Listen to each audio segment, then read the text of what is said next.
Welcome to the Dan Sports Tips MLB Daily Fantasy Preview Show for today, the 19th of September. I will be taking a look at everything you need for your daily fantasy games on DraftKings today. I'll be looking at starting pitchers, stacks of the day, how we can construct a lineup to maximise point scoring potential, foundation players who should be used as the foundation for a winning lineup, and a value player at each position. For anyone that hasn't had the opportunity to sign up and play Daily Fantasy Sports with DraftKings yet, I'll pop a link in the description right below this video that will enable you to do that today. Jumping straight into starting pitchers today, I wanted to use Madison Bumgarner today, but I can't. I'm put off by the fact that he's allowed 12 earned runs in his last two starts against the Dodgers, today's opponents, and hasn't looked on top form for the last month or so. Clayton Kershaw's in opposition as well, which does reduce the win chances, and you do need those bonus points when you're playing at high salaries like Bumgarner today. I also can't use Kershaw, despite the fact that he's looked very good the last few times he's on the hill. He is on a pitch count as they ease him back in to keep him ready for the playoffs as well, and you need so much right to fall right at the price range that I just have to swerve both of them. Noah Syndergaard of the New York Mets for 11,600. He's my top pitcher today. It feels a lot safer. Not only are we not involved in an elite versus elite pitching matchup with Thor facing the winless in 12 starts Aaron Blair of the Braves, we have a team chasing a wild card against a team that is looking to next season. Syndergaard has found his groove again lately after a bit of a dodgy middle of the season. He's gone 4-2 with a 1.81 ERA in his last 7 starts and has compiled 205 strikeouts in just 174 innings on the season, where he has somehow not pitched against the Braves so far. The Braves are a below average lineup for the strikeout, but they don't exactly light the scoreboard up regularly either, and Syndergaard looks rock solid at 11,600 today.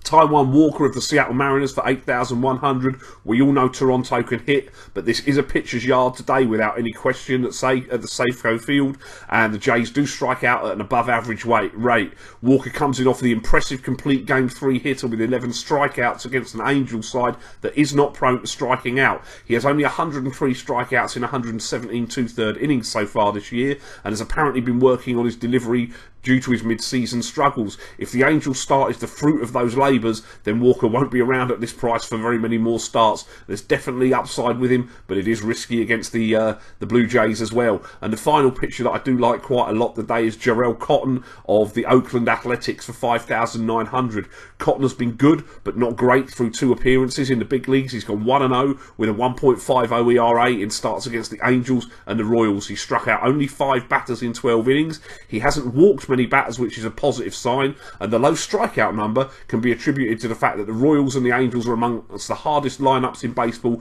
to strike out, ranking 24th and 30th of the 30 teams respectively. Houston in opposition today ranked 3rd in baseball for the strikeout this year, and Cotton struck out 155 in 135 and two-third innings across 2 minor league stops prior to his promotion this year, so clearly he does have decent strikeout stuff. As always with a rookie pitcher early in their career, there is that hazard warning, but I think the upside for Cotton today against a slumping Astros team is a long way above his price tag. Looking at the stacks of the day today, it obviously is a Coors Field day, so we will be looking at St. Louis and Colorado with favourable conditions forecast.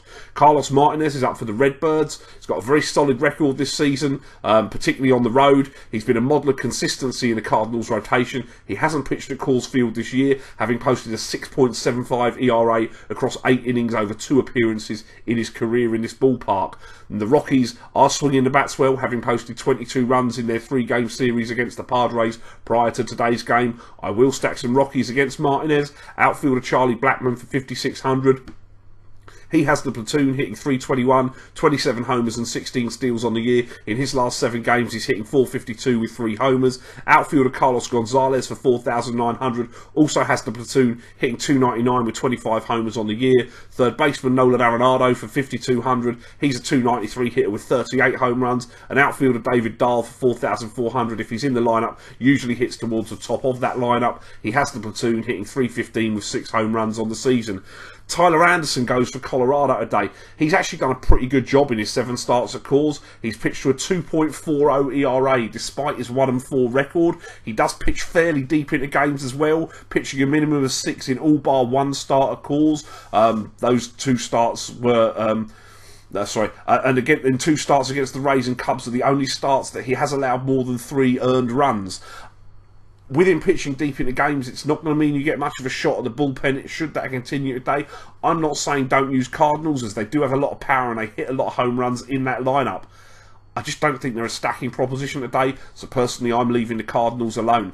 The other park to be involved in today is at Wrigley Field, as we play guess the lineup with the division-clinched Cubs, with the wind blowing out. Tim Adelman on the hill, solid as he has been for the Reds, has allowed 8 home runs in his last 2 starts, and we know that it's a good situation at Wrigley when the wind is blowing out the centre. Outfielder Dexter Fowler for 4,700. The switch-hitting leadoff man is a 269 hitter with 12 homers. He's hitting 308 with 2 homers in his last 7 games. First baseman Anthony Rizzo for 5,400. He has the platoon in the matchup. 290 hitter with 3 homers, 5 home runs in his last 15 games. Chris Bryant can be used at third or in the outfield. He's 4,800 today, hitting 295 with 37 homers on the year.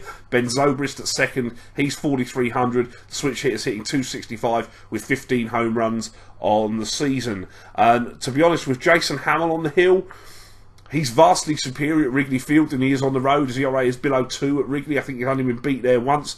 But I'm still willing to take a chance against a pitcher whose team has clinched their division and has allowed 12 earned runs across 10 innings pitched in his last 2 starts, with 2 homers in each of those starts. Even if they were both road starts and it's got fairly wide splits, I'm still willing in these conditions to take Hamill on today with some Cincinnati Reds. I'll take first baseman Joey Votto for 4,900. He has the platoon and a home run against Hamill, hitting 319 with 25 homers. 379 with 2 homers in the last 7 games, including one yesterday. Outfielder Scott Schebler for 3,300 also has the platoon, batting 265 with 8 homers. He's hitting 423 with a homer in the last 7.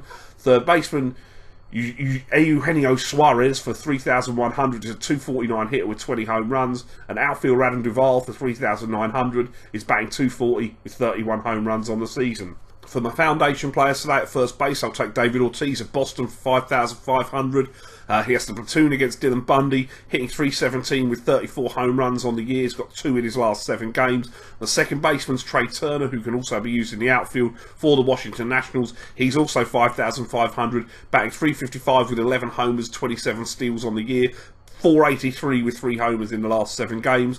Third baseman Kyle Seager for Seattle for 4,400 gets the fly ball pitcher Marco Estrada, who he has the platoon against. It's not a great park, as we know, in Seattle. He's a 288 hitter, but he does have 29 home runs this year. Shortstop Xander Bogaerts of Boston for 4,400. He has a home run against Bundy, batting 298 with 20 homers. 2 of those have come in the last 7 games. And outfielder Stephen Piscotty of St. Louis for 4,800 has the platoon advantage against Tyler Anderson at Coors Field, batting 272 with 21 homers on the season. My foundation players today: catcher Sandy Leone of the Boston Red Sox for 3,600.